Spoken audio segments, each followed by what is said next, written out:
نحمدہ ونصلی علی رسولہ الکریم اما بعد فاعوذ باللہ من الشیطان الرجیم بسم اللہ الرحمن الرحیم وتزودوا فإن خیر الزاد التقوی واتقون یا اولی الالباب آمنت باللہ صدق اللہ العظیم رب اشرح لی صدری ویسر لی امری واحلل عقدۃ من لسانی یفقہوا قولی۔ انتہائی مسرت کے ساتھ اس سال کے عازمین کو یہ خوشخبری سناتا ہوں کہ مرکزی حج کمیٹی نے فارم بھرنے کی تاریخ میں توسیع فرمائی۔ ہمارے ملک میں دور دراز رہنے والے عازمین کے لیے یہ دقتیں پیش آ رہی تھی، تو ویسے بھی 3 مہینے کا طویل زمانہ فارم بھرنے کے لیے دیا گیا تھا، پھر بھی لوگوں کے اصرار پر مرکزی ذمہ داروں نے یہ تعاون فرمایا، اللہ انہیں جزائے خیر عطا کرے کہ 15 دن کا مزید ایکسٹینشن ان کو ملا ہے۔ مرکزی حج کمیٹی کی سائٹ پر کل ہی سرکولر نمبر 7 اپلوڈ ہوا ہے، جس سے اس بات کی توثیق ہوتی ہے کہ عازمین کو 15 دن فارم بھرنے کے لیے مزید میسر آ گئے ہیں، الحمدللہ۔ دوسری اطلاع یہ ہے کہ حج سیل، جو کہ ایک طرح سے فارن افیئرس منسٹری کا بھی حصہ ہے اور اب اقلیتی امور کے زیر اثر کام کرتا ہے، اس کا سرکولر 21 تاریخ کو اپلوڈ ہوا ہے، جس میں سعودی عربیہ میں مختلف ڈپارٹمنٹس کے ذمہ داروں کے لیے عارضی طور پر جو ڈیپوٹیشن کی ضرورت پیش آتی ہے، اس کے لیے میمورنڈم جاری کیا گیا ہے، جس کے توسط سے حج اسسٹنٹس آفیسر اور ایڈمنسٹریٹو آفیسرز اور پیرامیڈیکل ٹیم اس کا وہاں تقرر کیا جانا ہے۔ ان سب باتوں سے اس بات کی امید قوی ہو چلی ہے کہ الحمدللہ اس سال عازمین کرام پوری دنیا سے ارض مقدس کا سفر کریں گے۔ وسوسوں میں اور شیطانی باتوں میں پڑھ کر اپنے حوصلوں کو کم نہ کریں، انشاءاللہ العزیز جانے والے عازمین کے حوصلہ افزائی کریں، انہیں تعلیم و تربیت سے آراستہ کریں اور ان کے معاون بنیں۔ اکثر یہ دیکھنے میں آتا ہے کہ جن لوگوں کو اس لائن سے کوئی شغف نہیں ہے، وہ مایوس کن باتیں کرتے ہیں، جبکہ ذمہ داران اپنا کام برابر کر رہے ہیں اور ملک کے مختلف گوشوں میں اپنی خدمت کرنے والے کارکنان اللہ کی رضا کے لیے عازمین کا ساتھ دے رہے ہیں، ان کا تعاون کر رہے ہیں۔ اس سلسلے میں مرکزی حج کمیٹی نے اپنی سائٹ پر بہت ہی مؤثر اور قابل قدر مواد فراہم کیا ہے۔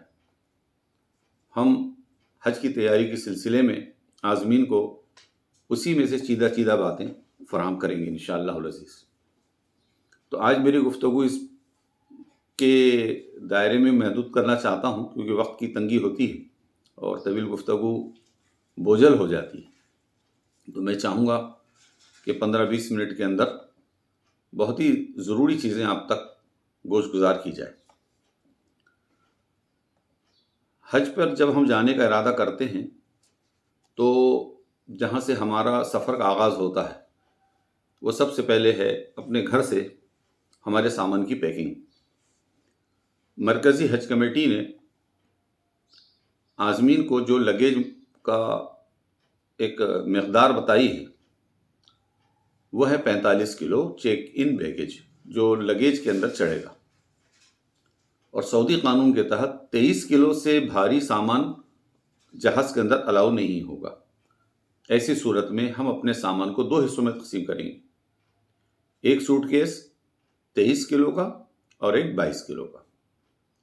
اسی کے ساتھ ہمارے پاس 10 کلو کا لگیج ہینڈ کیری میں جائے گا، تو اس طرح الحمدللہ آپ 55 کلو سامان لے جانے کے مجاز ہیں۔ اسی وقت یہ عرض کر دوں کہ 10 کلو کا جو سامان آپ اپنے ساتھ لے کے چل رہے ہیں، اس میں کیا چیز ہونا چاہیے آپ کے ساتھ اور کیا چیز نہیں ہونا چاہیے۔ تو سب سے پہلے اس کو سمجھ لیجیے کہ کیا چیز نہیں ہونا چاہیے۔ کوئی بھی دھاردار چیز، چاہے وہ نیل کٹر ہی کیوں نہ ہو، سیفٹی پن ہی کیوں نہ ہو، پھل تراشنے کا چھوٹا سا چاقو ہی کیوں نہ ہو، یہ ساری چیزیں آپ کی ضرورت کی ضرور ہے، لیکن یہ آپ کے لگیج کے اندر ٹرانسفر ہوگی، آپ کے ہاتھ میں چیز نہیں ہوگی۔ اسی طرح پانی وغیرہ بھی جہاز کے اندر پینے کے لیے آپ کو میسر ہوگا۔ کوشش یہ کریں کہ اگر بہت ہی کسی کو دوا وغیرہ کے لیے ضرورت پیش آ رہی ہے تو ایک 200 ml کی شیشی اپنے ساتھ رکھ لیں، اس کے علاوہ لیکوڈ کوئی چیز آپ کے ساتھ الاؤ نہیں ہوگی۔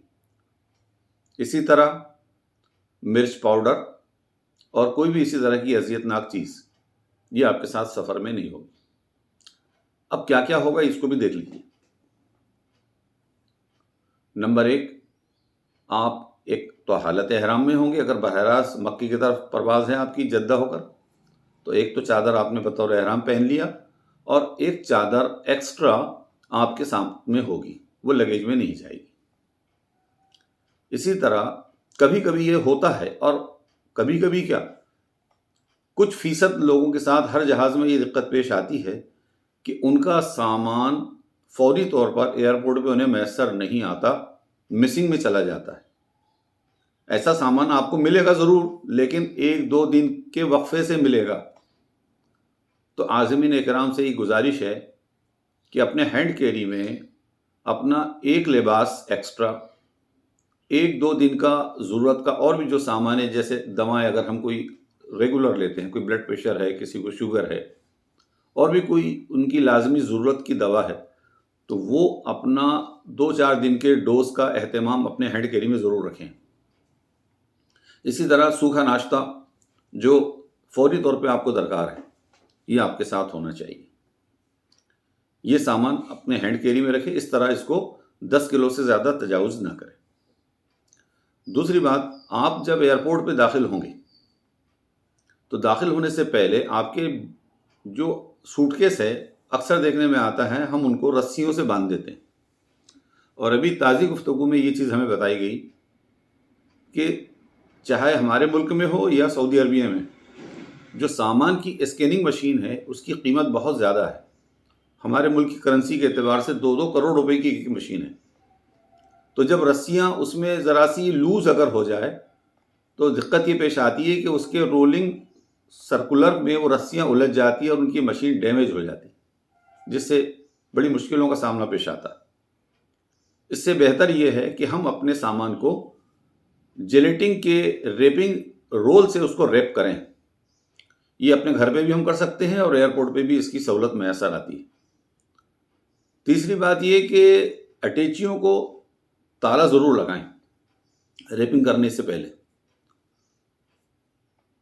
اب رہا آپ کو بورڈنگ پاس جب ملے گا ایئرپورٹ پر جانے کے بعد، تو آپ کو 2 بورڈنگ پاس ضرور ملیں گے، ایک جانے کا، ایک آنے کا۔ تو جو آنے والا ریٹرن کا جو ٹکٹ ہے آپ کا، اس کو دھیان سے دیکھ کر اپنے چیک ان بیگیج کے محفوظ پرس میں رکھ لیجئے۔ اپنے پاسپورٹ کے ساتھ ریٹرن ٹکٹ کو مت ظاہر کیجیے۔ مشکل یہ ہوتی ہے کہ ایئرپورٹ پر فرض کیجئے 400-500 مسافروں کی ان کو کلیئرنس کرنا ہے، اور آپ نے غفلت میں ریٹرن فلائٹ کا ٹکٹ ان کو دے دیا، اور ہوتا ہے کام کے ہجوم میں وہ چیز ان سے مس ہو گئی اور آفیسر نے اس کو اٹھا کے اسٹیمپنگ کر دیا۔ اسٹیمپنگ کرنے کے بعد آپ پریشان ہو جائیں گے، جانے کے واپسی کے دن تک آپ ٹینشن میں رہیں گے کہ میرے ٹکٹ کا یہ کیا ہو گیا۔ لہٰذا پہلی فرصت میں آپ کی بورڈنگ پاس 2 قسم کی ہے، ایک جانے والی، ایک آنے والی۔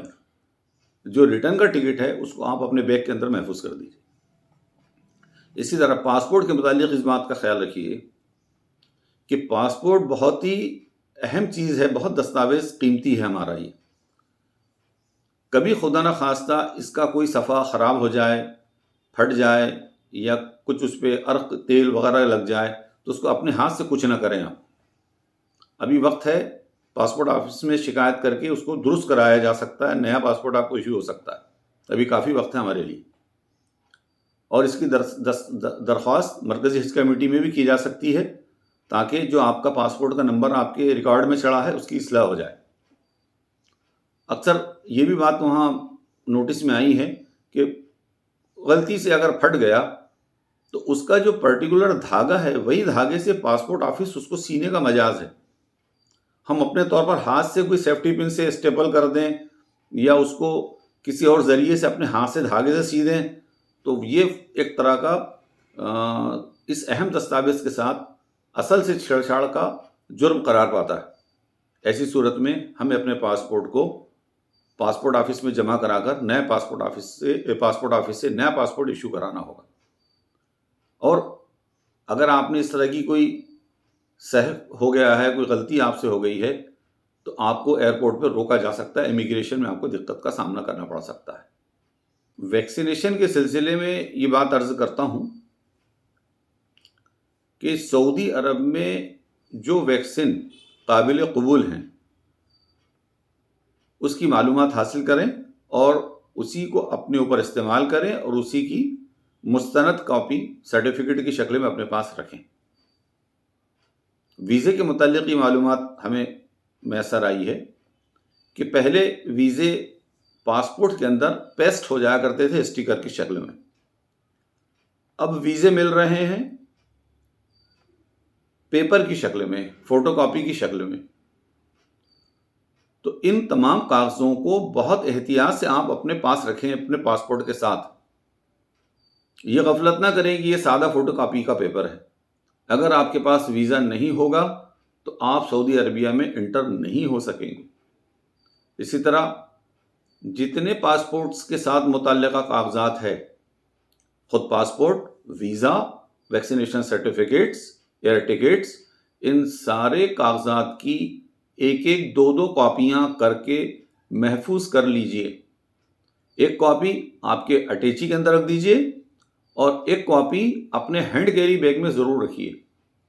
خدا نخواستہ اس میں سے کوئی امپورٹنٹ ڈاکومنٹ اگر مسنگ ہوتا ہے تو آپ کے فوٹو کاپی کے ریفرنس سے باقی کی چیزیں ہمارے ملک کے ذمہ داران وہاں آپ کو فراہم کرنے کی مدد کر سکیں گے۔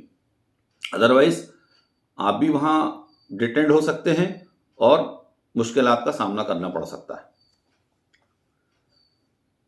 جو چیزوں کی بہت اہمیت ہوگی، جس کے کم ہونے کے امکانات کم ہیں، وہ یہ ہے کہ ہمیں سوشل ڈسٹینسنگ سے معاملہ کرنا پڑے گا۔ ماسک کا اہتمام ہمیشہ کرنا ہوگا اور RT-PC ٹیسٹ جو ہے 72 گھنٹے پہلے کا، یہ ہمیں کروانا ہوگا۔ اسی طرح جدہ پہنچ کر ہم کو ٹیسٹ کروانا ہوگا۔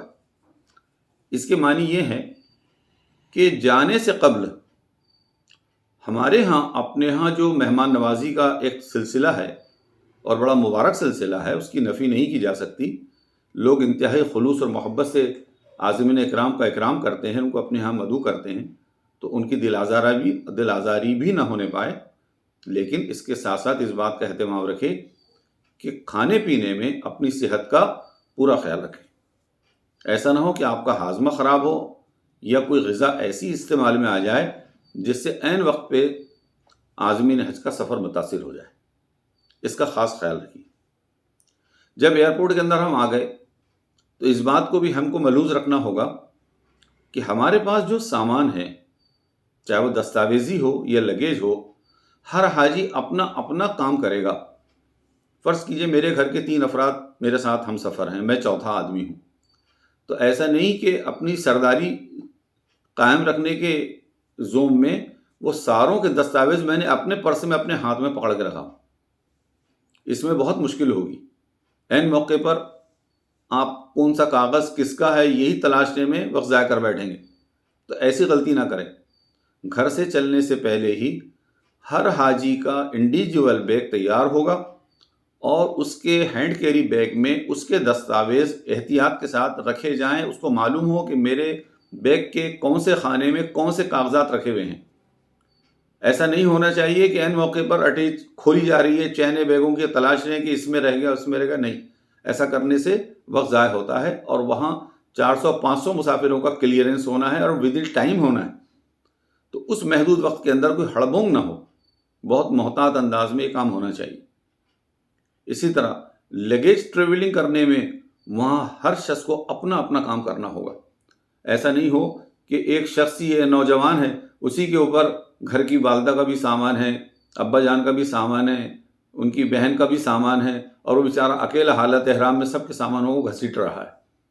اسی لیے بہتر یہ ہے کہ بہت زیادہ ساز و سامان اکٹھا نہ کریں، کم سے کم جو انتہائی ناگزیر ضرورت کی چیزیں ہیں وہ تو ہم ضرور اپنے ساتھ رکھیں، جیسا کہ میں نے ابتدا میں قرآن مجید کی آیت کا ریفرنس دیا، وَتَزَوَّدُوا فَإِنَّ خَيْرَ الزَّادِ التَّقْوَىٰ، اے سفر پہ جانے والوں، حج کے مسافروں، اپنے ساتھ زاد راہ لے کے چلو۔ زاد راہ یعنی راستے کا سامان۔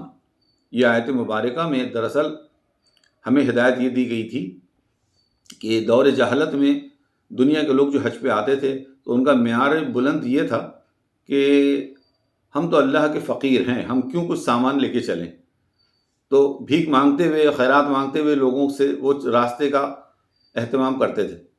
یہ غیرت کے اور اہل ایمان کی ایمانیات کے منافی کہ کوئی ہم فقیروں کی طرح، بھکاریوں کی طرح ہاتھ پھیلاتے ہوئے لوگوں کے سامنے پھرتے رہیں۔ اللہ کو یہ پسند نہیں ہے کہ اس کے بندے دوسروں کے سامنے ہاتھ بلند کریں۔ لہٰذا آپ اپنی ضرورت کا سامان، اپنی دوائیں، اپنی غذا، اپنا پیسہ، اپنے کپڑے اور جو بھی آپ کی ضرورت کی چیزیں ہیں اس کو رکھیں ضرور، لیکن بہت بڑی مقدار میں نہ رکھیں کہ اس کا اٹھانا، اس کا ٹریول کرنا آپ کے لیے دشوار ہو۔ ایک بات، سامان کے اوپر میں جو آپ لگیج میں سامان دے رہے ہیں یا جو آپ کے ہاتھ پر جو سامان لگا ہے، اپنے اپنے علاقے میں اب الحمدللہ ہر جگہ پرنٹنگ کی سہولت بڑی آسانی سے میسر آ گئی ہے، ایک اسٹیکر ضرور بنا کے پیسٹ کریں جس کے اوپر آپ کا نام، آپ کے شہر کا نام، آپ کا پاسپورٹ نمبر اور جانے کے تھوڑا پہلے آپ کو فلائٹ کی ڈیٹیل مل جائے گی، وہ ڈیٹیل اس کے اوپر میں ضرور لکھ دیں۔ اسی کے ساتھ ساتھ 3 چیزیں ضرور لکھیے گا۔ جب آپ کو ایئرپورٹ پر ایک دن پہلے آپ کو معلم کا علم ہو جائے گا کہ ہمارا معلم نمبر کیا ہے، ہماری بلڈنگ نمبر کیا ہے اور ہمارا کمرہ نمبر کیا ہے۔ یہ تفصیلات اس لیے درج کرنا ضروری ہے کہ سامان کے مسنگ ہونے کے وجہ سے پہنچانے والوں کو سامان آپ کے کمرے تک کوئی زحمت پیش نہ آئے، ورنہ ہوتا یہی ہے کہ 3 4 دن سامان لاس اینڈ فاؤنڈ آفس کے اندر پڑا ہوتا ہے اور اس کے اوپر کوئی عبارت لکھی نہیں ہوتی، اس کی وجہ سے سامان کا تلاشا جانا اور اس کو اس کے جائز مالکوں تک پہنچانا ایک دشوار کام ہوتا ہے۔ اسی کے ساتھ آپ کو ایک اہم بات کی طرف توجہ دلاؤں گا، یہ تمام اہتمام اپنی جگہ، لیکن یہ بات یاد رکھیں کہ ہم حالت احرام میں آنے جا رہے ہیں، تو حالت احرام دراصل چادروں کو پہننے کو نہیں کہتے، دراصل کیفیت کے ساتھ اس کا تعلق ہے۔ آپ نے نیت کر لی، آپ نے چادریں زیب تن کر لی، اور جو ہی آپ نے تلبیہ یعنی لبیک اللہم لبیک، لبیک لا شریک لک لبیک، ان الحمد والنعمت لک والملک، یہ کلمات کہے، آپ حالت احرام میں داخل ہو گئے اور آپ پر اب حج کے اور عمرے کے جو احکامات ہیں وہ نافذ ہوں گے، چاہے آپ نے حج تمتع کی نیت کی ہو یا قران کی ہو یا آپ نے افراد کی ہو، یہ ایک الگ موضوع ہوگا، لیکن آپ احرام کے تقاضوں کے تحت اب سفر کریں گے۔ لہٰذا جس چیز کا ہم کو اہتمام کرنا چاہیے، جس کو قرآن نے بہت واضح الفاظ میں ہمیں ہدایت کی ہے کہ ان حالت میں، حالت حج میں ہمیں 3 چیزوں سے بچنا چاہیے۔ نمبر 1، کوئی ہم سے شہوانی فعل نہیں ہونا چاہیے، کوئی بدعملی کی بات نہیں ہونا چاہیے اور کوئی لڑائی جھگڑے کی بات نہیں ہونا چاہیے۔ تو اس سب چیز کو حاصل کرنے کے لیے تقوی سب سے بہترین زاد راہ ہے، جیسا کہا تزودوا فإن خیر الزاد التقوی۔ تقوی کیسے آئے گا؟ اللہ کے سامنے حاضری کے شعور اور احساس سے۔ ہمیں اللہ دیکھ رہا ہے، لہٰذا ہمیں اپنے اخلاق کا اعلیٰ مظاہرہ مصنوعی طور پر نہیں، حقیقی طور پر کرنا چاہیے۔ تو اب ہم کیا کریں گے؟ نمبر 1، جہاز میں بیٹھتے وقت انتہائی نظم اور ضبط کا مظاہرہ ہم سے ہونا چاہیے۔ جہاز پہلی بار دیکھا ہے بعض لوگوں نے تو ایسا ہوتا ہے کہ کچھ عجوبہ سامنے آ گیا ہے، تو اس کو دیکھ کر نہ خوفزدہ ہونا نہ گھبرانا ہے، بلکہ اپنے باری باری سے اپنی سیٹ پر جا کر ہمیں سکون کے ساتھ بیٹھنا ہے۔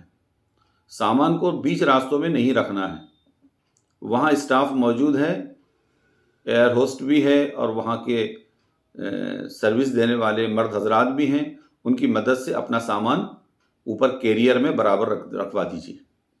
اور اپنی سیٹ پر بیٹھ کر سیفٹی بیلٹ باندھ کر سکون کے ساتھ تشریف رکھیے۔ اس کے بعد جب جہاز چلنے لگے تو اللہ کے ذکر میں لگ جائیے۔ سفر کی دعائیں آپ کو یاد کرنا ہے، دعاؤں کا خصوصی اہتمام کریں۔ بغیر دعا کے ہماری کوئی کامیابی نہیں ہے۔ حضور نے ارشاد فرمایا دعا مومن کا ہتھیار ہے۔ ایک جگہ آپ نے فرمایا الدعاء مغز العبادہ۔ انشاءاللہ العزیز دعاؤں کے متعلق ایک الگ گفتگو ہم علیحدہ سے کریں گے، جس کے اندر دعاؤں کی اہمیت اور اس کی فضیلت اور اس کو یاد کرنے کے اہتمام کے سلسلے میں چند ایک گزارشات میں کروں گا۔ اس وقت اشارتاً صرف اتنی بات کہہ رہا ہوں کہ دعاؤں کا خصوصی اہتمام کریں۔ یہ 500-550 مسافروں کو لے کر یہ لوہی کا پرندہ آسمانوں میں پرواز کر رہا ہے، یہ ہمارے اختیار میں نہیں ہے یا کسی انسان کے بس میں نہیں ہے کہ وہ منزل مقصود پہ پہنچ ہی جائے۔ تو اللہ سے دعا کرنا چاہیے کہ اللہ تعالیٰ یہ سفر خیر و عافیت کا سفر کر دے اور کوئی ٹیکنیکل دقت بھی اس میں نہ آئے اور خیر و عافیت سے ہم اپنے منزل مقصود پر پہنچیں۔ لہٰذا اللہ سے دعا کے ساتھ ساتھ اپنی نگاہوں کو نیچی رکھیں۔ دیکھیے حالت احرام میں مردوں کی بہت بڑی آزمائش ہونے جا رہی ہیں۔ مردوں کو حکم ہے کہ اپنی نگاہوں کو نیچی رکھیں اور ہماری بہنوں کو اس بات کا اہتمام کرنا ہے کہ اللہ نے قدرتی طور پر ان کو جو زیب و زینت کا حق دیا تھا وہ ان کے چہرے پر بہت زیادہ نمایاں نہ ہو، اور اللہ تعالیٰ نے حالت احرام میں جس طرح ان کو لباس عطا کیا ہے اس میں چہرے کا کور کرنا منع کیا گیا ہے۔ تو ہمارے سامنے ایک بڑی آزمائش ہوگی کہ خواتین پورے کور ہونے کے باوجود ان کے چہرے کھلے ہوں گے، اور ہمارے لیے یہ ایک آزمائش کی گھڑی ہے کہ ہم اپنے آپ کو کیسے وہاں ایڈجسٹ کرتے ہیں۔ تو یہ بھی چیز آپ اپنے سامنے رکھیں کہ ہمیں بے ضرورت اپنی نگاہوں کو ادھر ادھر نہیں پھیرنا چاہیے۔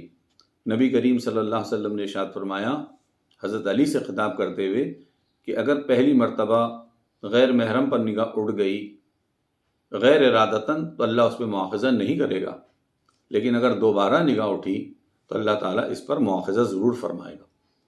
لہٰذا اپنی نگاہ کو پاک رکھیں، اپنی فکر کو پاک رکھیں، اپنے اخلاق کو عمدہ اور اعلیٰ بنائیں۔